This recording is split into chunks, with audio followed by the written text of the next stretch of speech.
Pernah tak anda tengok orang pakai krim pemutih, baru beberapa minggu je muka jadi terlampau putih, licin pelik, tapi tiba-tiba urat hijau halus mula timbul dekat pipi.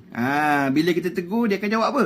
Tak apa, tengah serasi dengan kulit ni. Hakikatnya itu bukan serasi, itu boleh jadi tanda kulit sedang rosak. Setengah produk kosmetik haram yang kononnya boleh putih cepat, kadang-kadang dicampur bahan terlarang seperti merkuri atau steroid kuat. Merkuri ni logam berat yang sangat beracun.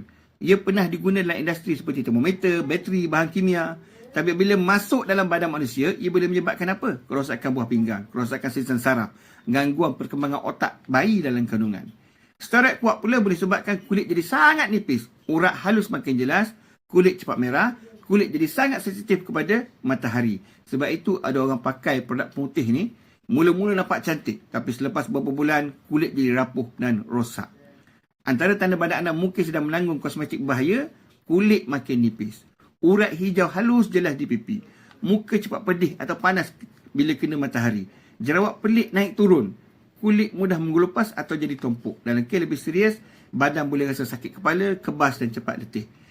Jika anda syak produk yang digunakan adalah bahan terlarang, pertama, berhenti guna serta-merta. Kedua, simpan produk dan ambil gambar label. Ketiga, jumpa doktor untuk pemeriksaan, terutama jika ada simptom teruk, dan elakkan produk yang tiada nombor notifikasi KKM, tiada senarai bahan jelas atau menjanjikan putih terlalu cepat.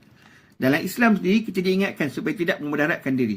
Allah berfirman, janganlah kamu mencampakkan diri kamu ke dalam kebinasaan kerana setiap perkara yang membahayakan tubuh badan pada asalnya dilarang.